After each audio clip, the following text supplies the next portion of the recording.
tangu ifweni dipanda dia nzole bana bilaka bana mvuluzi kimbangu babundi bitumba tolongi dipanda yango bongele meso mwele Kongo mboka monene Afrika mobimbe yebi yango mabota majali kotalela ndenge bokonzi bokotelema. Bienvenue sur la plateforme BBMK, je suis Nengwan Sialamwana, Madame Sialamwana du mouvement prophétique BBMK, Bana Bilaka Yamvuluzi Kimbangu. Bienvenue sur notre émission. Je souhaitais dans un premier temps faire notre cri, notre prière de commencement. Tata Mvuluzi Kimbangu, Yala Kwaku. Tata Mvuluzi Kimbangu, Yala Kwaku. Tata Mvuluzi Kimbangu, Yala Kwaku, Yala Kwaku, Yala Kwaku. Songantelaku, Kadiwanungini, Munza Yamvimba, qui signifie Tata Kimbangu, règne sur la terre, montre ta grandeur parce que tu as vaincu l'univers. Je tenais à remercier Dieu pour tout ce que nous allons présenter aujourd'hui, pour cette vidéo. Je tenais à saluer notre leader, Papa Ntinu Kongo Tuzulana Saki Banzangiangalele, avec Ndona Mugeni, et je salue tous les membres de BBMK. Le sujet d'aujourd'hui est « Qui est Kimbangu ?» Vous avez sûrement entendu parler de lui à travers des vidéos, à travers l'église kimbanguiste, mais peut-être que vous ne le connaissez pas sous toutes ses facettes. Effectivement, le saint Kimbangu Diatungunwa Mvikaya Swekama, qui signifie l'esprit de sagesse et de l'intelligence révélé, s'est manifesté auprès de Papa Ntinu Kongo Tuzulana Saki Banzangiangalele.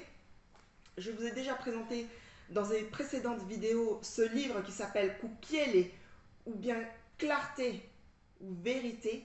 Et justement, c'est un livre qui a été écrit et qui a été révélé par le saint Kimbangu. Nous venons dans le sujet. Kimbangu, qui se manifeste par 3 casquettes. Sa casquette de Mvuluzi, donc sauveur de la race noire, par sa casquette de prophète, donc Ngunza, et dans sa casquette de Saint-Esprit. Dans sa casquette de sauveur de la race noire, nous pouvons dire que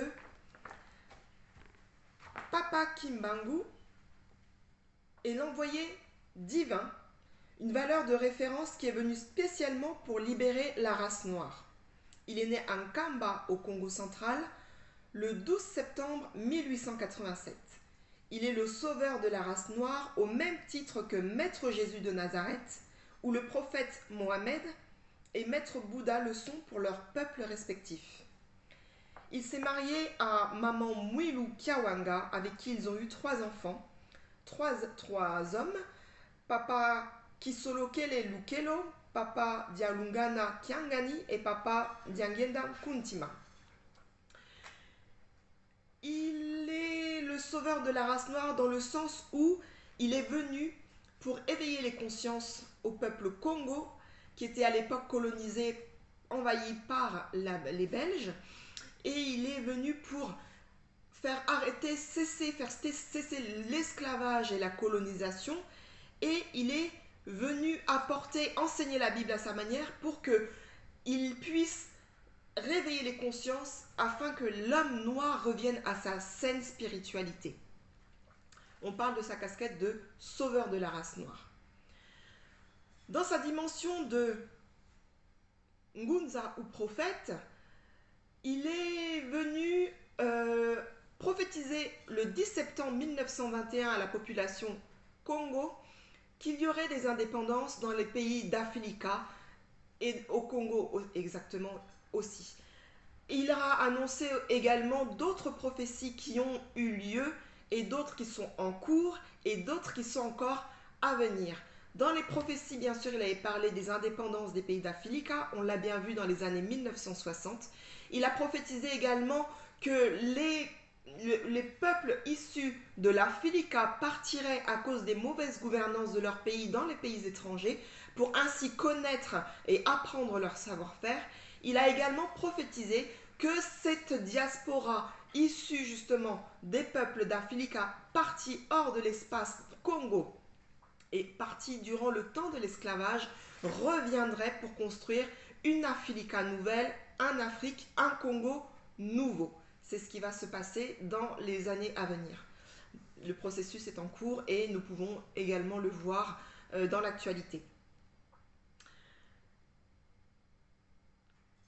En tant que Saint-Esprit, j'ai pu vous partager avec vous dans cet ouvrage de Kukiele justement, lorsque Papa Ntinu Kongo Tuzulana Saki Banzanga Galele avait vu comme dans un écran géant, donc Papa Kimbangu qui lui a montré dans un écran la création, la genèse de la race noire.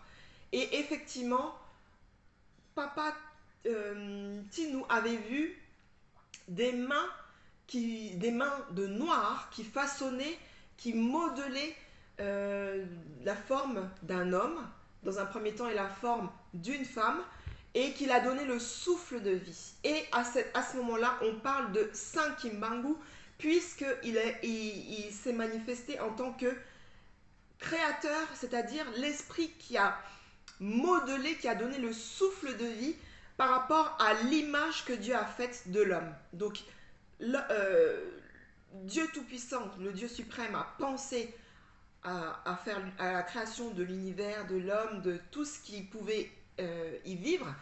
Et le Saint-Esprit, donc Kimbangu, est venu pour justement réaliser, donner vie à cette création. Je souhaitais partager avec vous des exemples qui ne sont pas trop connus du public, des miracles de Kimbangu en tant que sauveur de la race noire. Vous avez sûrement aussi entendu parler de l'introduction des maladies, des virus dans l'espace Congo pendant la colonisation. Je parle bien évidemment de l'insecte étranger, la mouche tsetse à l'époque, qui avait été introduit en Afrique, en Africa, et qui a provoqué les maladies telles que la maladie du sommeil. Bien évidemment, on sait qu'à cette époque-là, dans les années début 1900, Papa Kimbangu a guéri plus de 17 852 personnes de maladies très graves et il a également ressuscité 146 personnes mortes. Je souhaitais partager avec vous 3 exemples de miracles de Kimbangu. Le premier exemple concerne la mission Apollo 11, menée à l'époque en 1969 par Neil Armstrong et ses coéquipiers B. Aldrin et M. Collins. Vous les connaissez sûrement puisque ce sont les premiers hommes à avoir visité la Lune. Donc ils ont été dans l'espace du 16 juillet 1969 au 24 juillet 1969. Donc c'est l'équipage mission Apollo 11 mené par Neil Armstrong. Arrivés sur la Lune, bien évidemment, leur mission était d'explorer la Lune. Ils étaient habillés, comme vous avez pu le voir avec les images d'archives, d'une combinaison spéciale pour l'espace. Ils avaient également des masques à oxygène et bien sûr, ils étaient reliés à leur espace, leur navette spatiale. Donc, ce qui s'est passé pendant leur séjour dans l'espace, c'est qu'ils y ont rencontré un homme. Cet homme-là, ils ont vu qu'il était seul, que c'était un homme noir, qu'il ne portait pas de combinaison spatiale, qu'il ne portait pas le masque à oxygène, et que cet homme-là marchait en apesanteur, c'est-à-dire qu'il ne touchait pas le sol de la Lune. Ils ont eu l'idée de le prendre en photo, de prendre cet homme en photo. Et arrivé sur Terre, ils ont montré les photos à la NASA en disant voilà, arrivé à la mission comme il était prévu sur la Lune, nous y avons rencontré un homme. Cet homme était noir. Il portait la veste à Bacchus et il était seul. Donc on voulait vous montrer les photos. Donc les membres de la NASA ont fait appel à la CIA et bien évidemment à d'autres ressources policières pour trouver l'identité de cet homme. Grâce à la veste abakos qu'il portait, ils ont pu comprendre que cet homme était originaire du Zaïre, le pays qui est au Congo central, donc en Afrique, qui est en Afrique centrale, du côté de l'équateur. À l'époque, en 1969, c'était le président Mobutu qui était sur place, et donc ils ont passé un appel au président Mobutu en disant voilà, on a des photos montrant un homme noir qui doit être originaire de chez vous et qui était sur la Lune. Nous souhaitons vous rencontrer pour avoir des explications. Donc Mobutu a accepté que justement Neil Armstrong et son équipage puissent venir à Kinshasa, chose qu'ils ont faite en octobre 1969. Il y a des images qui le prouvent hein, sur YouTube pour les archives. Si vous souhaitez regarder, elles sont disponibles sur YouTube. Donc Neil Armstrong est parti à Kinshasa avec les membres de son équipage. Ils ont été bien accueillis et ils ont rencontré le président de l'époque, Mobutu. Ils ont parlé de leur séjour et de formalités d'usage, et Neil Armstrong a présenté les photos de l'individu qu'ils ont vu sur la Lune. Mobutu, le président Mobutu, a reconnu son ami, le fils de Papa Kimbangu, donc son fils, son éminence, Papa Diangenda Nkuntima. Il a reconnu le fils et il a dit, à ce moment-là, nous allons le faire venir pour l'interroger à ce sujet. Papa, son éminence Diangenda Nkuntima est donc arrivé là où se trouvait le président Mobutu et Neil Armstrong et son équipage. À leur grande surprise, Neil Armstrong a reconnu avec ses amis, Papa Diangenda en disant c'est lui qu'on a vu sur la Lune, il porte la même veste abakos, c'est lui. Papa Diangenda, son éminence Papa Diangenda Nkuntima donc regarde les images. Effectivement, c'était avec le même abakos, il regarde et il dit l'homme que vous avez vu sur la Lune, ce n'était pas moi, c'était mon père qui avait pris ma forme humaine pour vous montrer qu'il est Dieu, qu'il est le maître de l'univers. Qui est Kimbangu? La deuxième histoire que je souhaitais partager avec vous concerne justement le fils cadet toujours de Papa Kimbangu, son éminence Papa Diangenda Nkuntima, qui après un séjour en 1961 en Belgique avec toute sa délégation, a vu justement les autorités belges le supplier d'aller en Israël. Effectivement, il faut savoir qu'à cette époque, en 1961, l'Israël avait... cela faisait 3 ans qu'ils étaient en souffrance puisqu'ils connaissaient la sécheresse. Il n'y avait pas eu de pluie depuis plus de 3 ans. Et donc, le peuple d'Israël avait demandé à tous les chefs spirituels, donc tous les chefs religieux de l'époque, de prier pour que la pluie vienne en Israël, puisque effectivement cela devenait très problématique.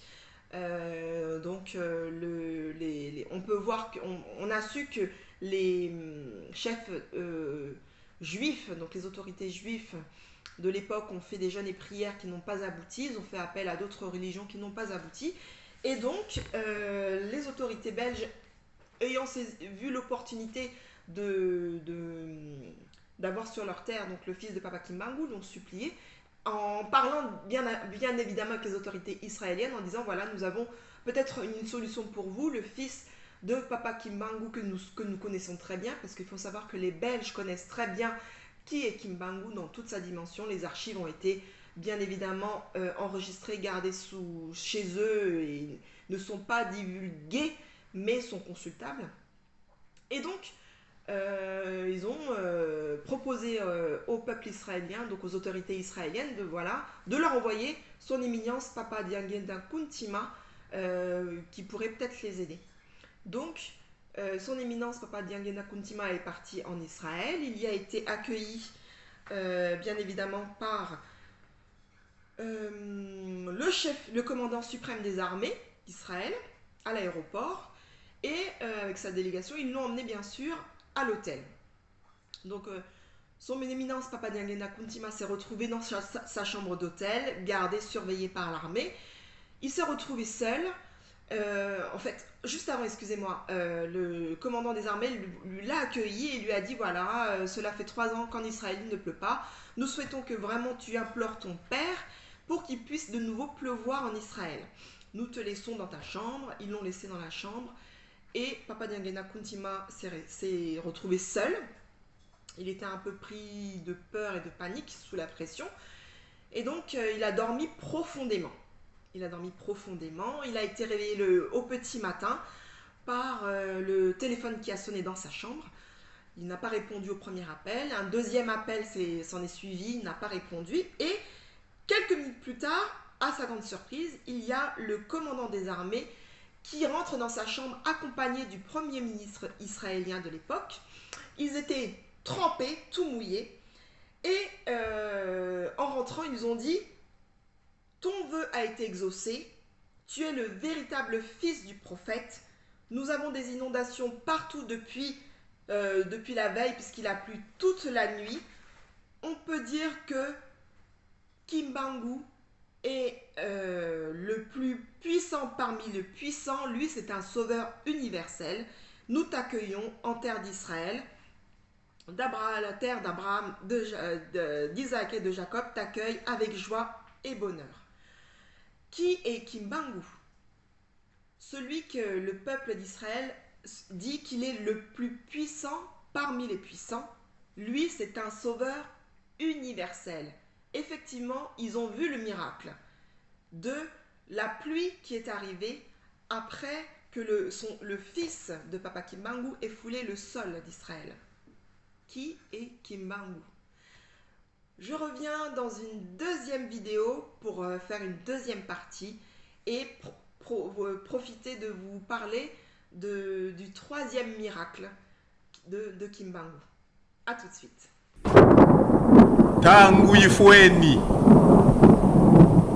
dipanda dia nzole bana bilaka bana mvuluzi Kimbangu babundi bitumba tolongi dipanda yango bongele meso mwele. Rebonjour, c'est Nengwan Sialamwana, Madame Sialamwana du mouvement prophétique BBMK, Bana Bilaka Yamvuluzi Kimbangu. Nous sommes sur la partie 2 et je souhaitais du coup partager avec vous le troisième miracle qui n'est pas très connu du public, le troisième miracle de Kimbangu. Alors, cela s'est passé en Corée. Madame Moon, qui avec les chefs spirituels du monde, hormis l'homme noir, Madame Moon, en fait, elle est connue plus en Corée, puisque avec son époux, feu le révérend Moon, ce sont des personnes qui militent vraiment pour la paix. Ce sont des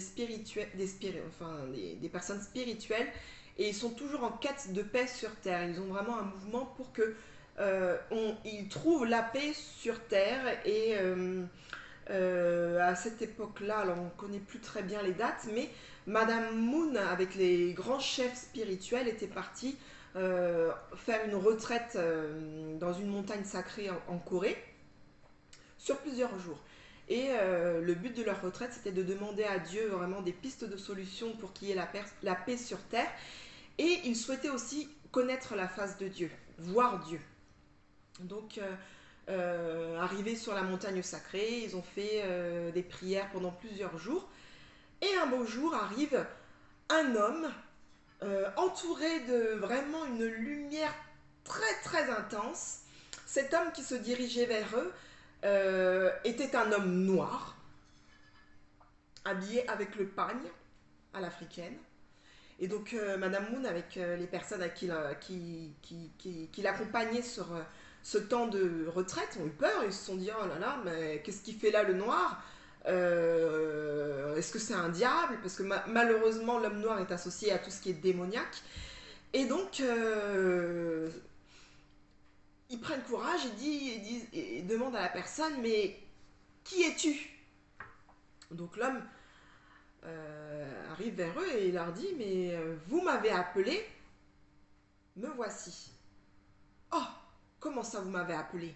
Mais nous, on a demandé la paix sur terre, on a demandé à voir la face de Dieu. Mais toi, qui es-tu?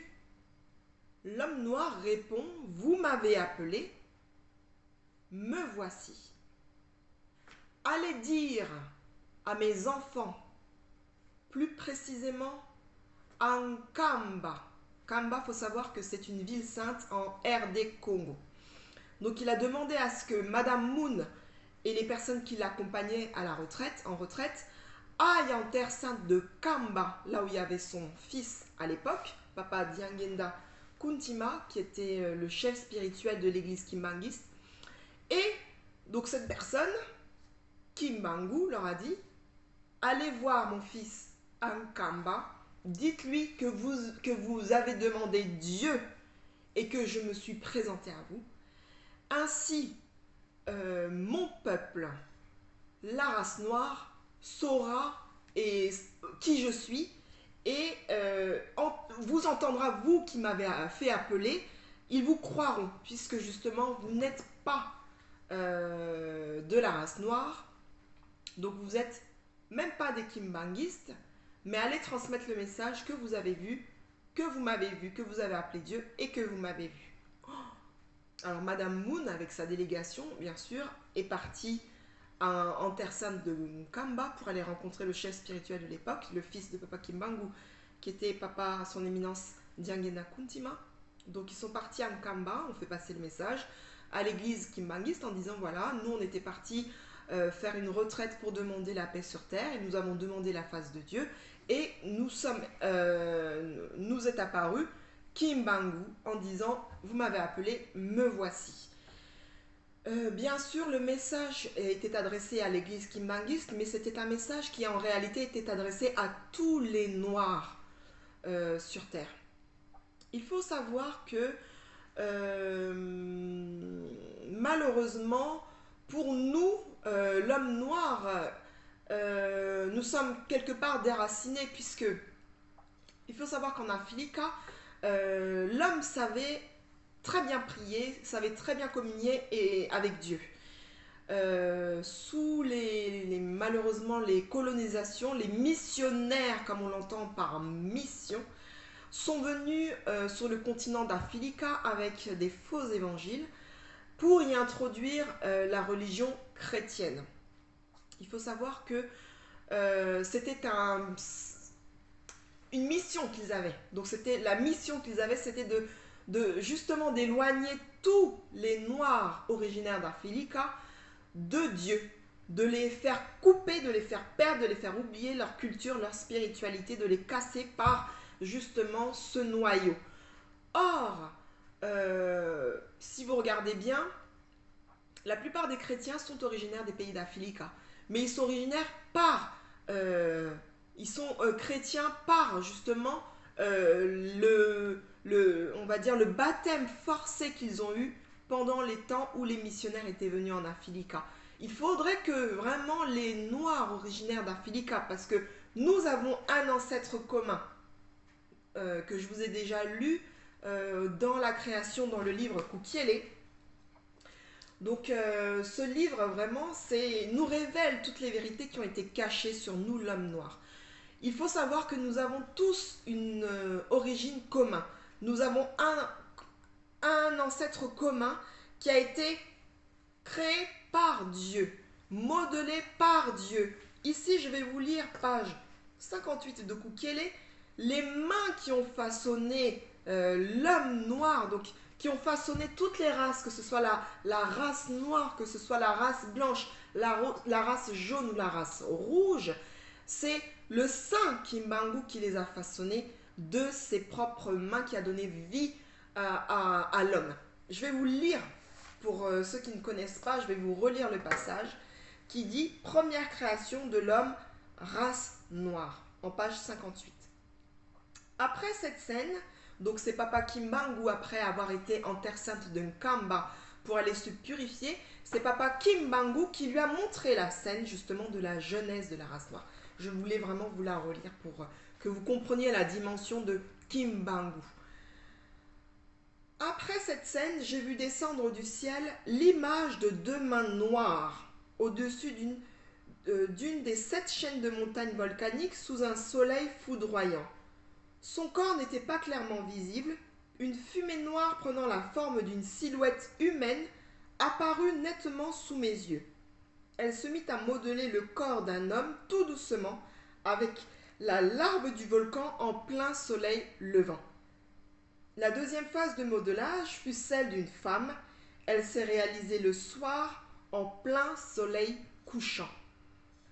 Le troisième jour, au premier chant des coqs, les 2 mains noires réapparurent de nouveau au-dessus d'une montagne, ressemblant à s'y méprendre de près au volcan de Nyiragongo. Nyiragongo, c'est la mauvaise appellation des montagnes sacrées, des 7 chaînes de montagnes que l'on trouve en RD Congo. La vraie appellation, c'est Nyiragongo, appartient à Dieu, vers l'est de la RD Congo.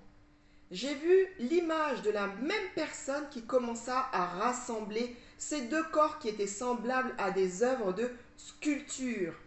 Puis il prit un cri, se fit entendre, « Levez-vous !» Cela fut ainsi.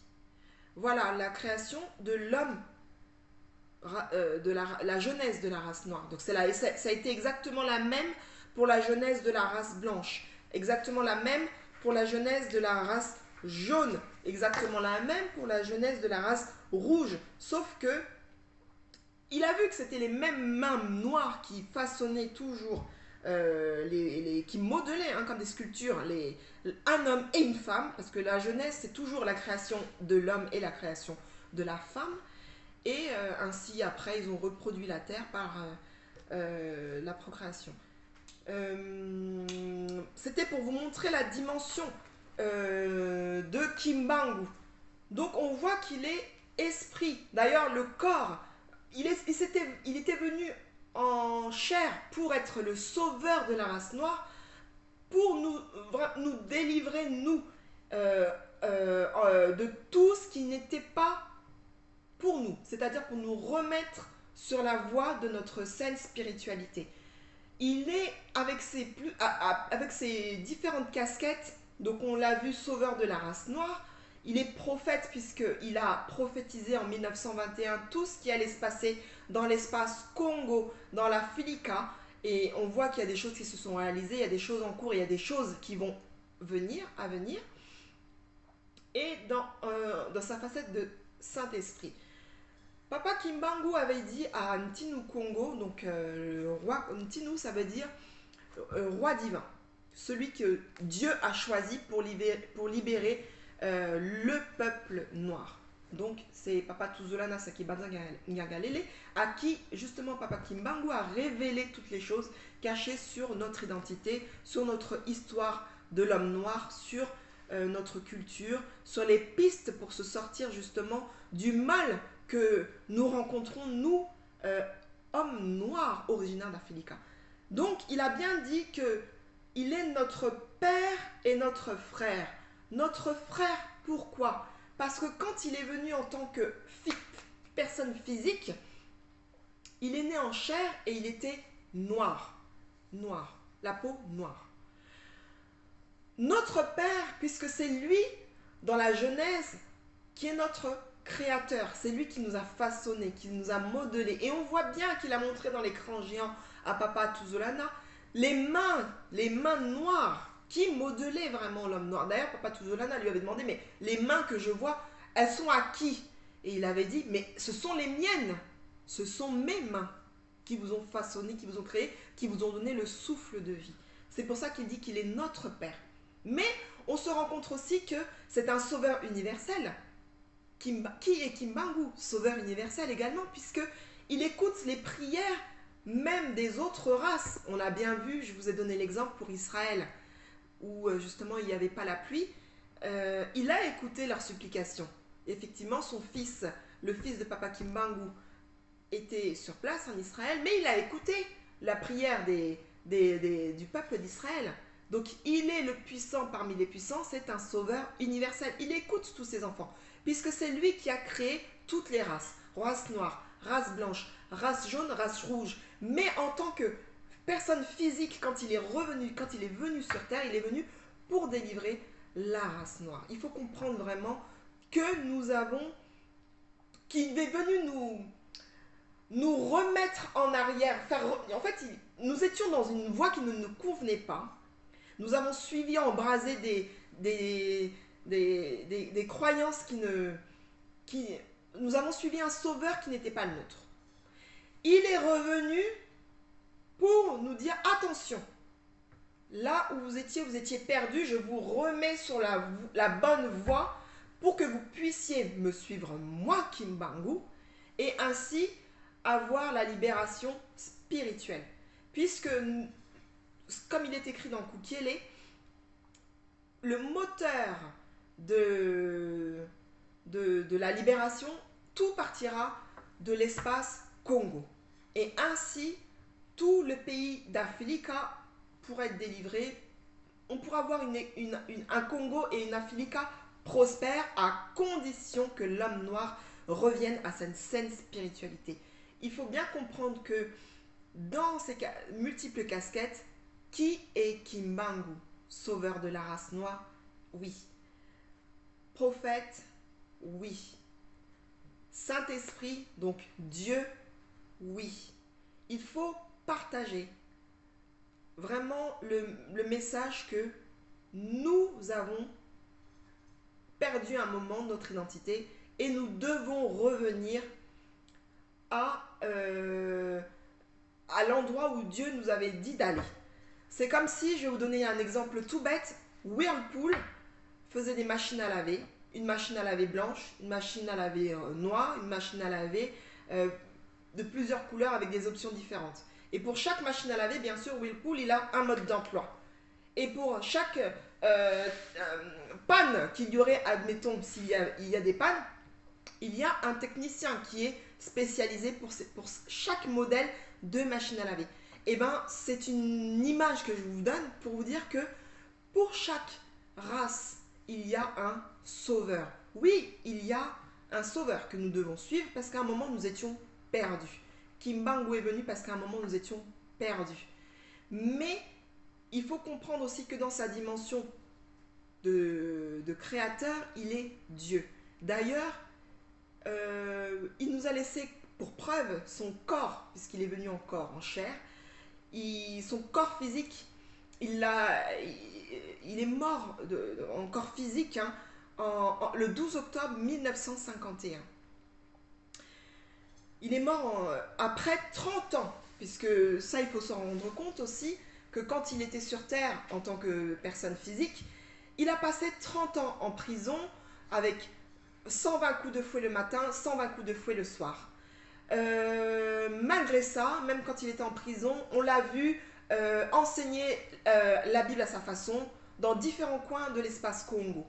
Il a même été mis dans de l'acide, parce qu'il faut savoir qu'à l'époque, les Belges ne voulaient pas que justement l'éveil des consciences puisse se réaliser et que les Noirs du Congo et de l'Africa puissent se rendre compte qu'ils sont dans le faux et qu'ils reviennent à cette saine spiritualité. D'ailleurs, c'est pourquoi il a été emprisonné.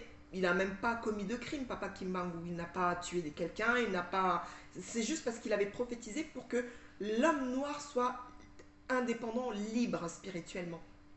Donc il a passé quand même 30 ans de prison. Je ne sais pas si vous vous rendez compte, Mandela a passé 27 ans de prison. Papa Kimbangu en a passé 30. Et même avec les 30 ans qu'il a passé en prison, il enseignait à droite à gauche dans l'espace Congo. Et jusqu'à maintenant, il nous a laissé son cadeau, son corps, qu'on peut voir en Terre Sainte de Mkamba, où on a laissé un espace où les gens peuvent se recueillir, qu'on appelle le mausolée. Et son corps n'a pas du tout pourri, malgré les années. Il est mort en 1951, donc son corps n'a pas du tout pourri. Et il est avec un œil ouvert pour contrôler le monde des humains et un œil fermé pour contrôler le monde des esprits. Il faut se rendre compte qui est Kimbangu.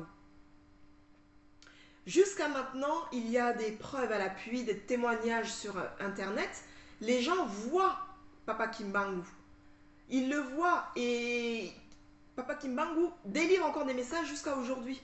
Puisque c'est vraiment dans le sens où il faut que l'homme noir soit libéré, soit libre spirituellement. Donc posez-vous la question, qui est Kimbangu? Je vous remercie tous de m'avoir suivi. C'était Nengwansia Lamwana du mouvement prophétique BBMK. Je termine en disant Tata Kimbangu yala kwaku. Tata Kimbangu yala kwaku. Tata mfumu mvuluzi Kimbangu ndiantun ngunwa mvika ya swekama. Yala kwaku, yala kwaku, yala kwaku. Songantelaku, kadiwanungini, munza ya mvimba. Je souhaitais juste remercier toutes les personnes qui m'ont soutenu pour faire cet audio et faire un remerciement spécial à tous les enseignants du livre de Kukiele que vous pouvez vous procurer en vous rapprochant des espaces de BBMK, des bureaux de BBMK. Donc une pensée particulière à Mfumu Wolangiangalele, à Mfumu Mbumbavala, Koko Chumbu, Mfumu Nsewale Bolombelo, Mfumu Basilwa, Nengwa Kakesa Makesa Kaikai Biopur, Nengwa Lubaki, Nengwa Gombe, Nengwa Mayanu, Nengwa Isako, Mfumu Masapu Benga et Mfumu Lifeta. Merci de m'avoir suivi. Yenge Kieno, demeurez dans la paix. Kongo mboka monene Afrika mobimbe yebi yango Mapota majali kotalela ndenge bokonzi bokotelema Nzambe apesi biso mokongo atalioboka Kongo Oso moindo mayelete Moindo akoki kondima eloko ya moninga moindo te Soki modele asali ya kozuwa ya molokola ya ye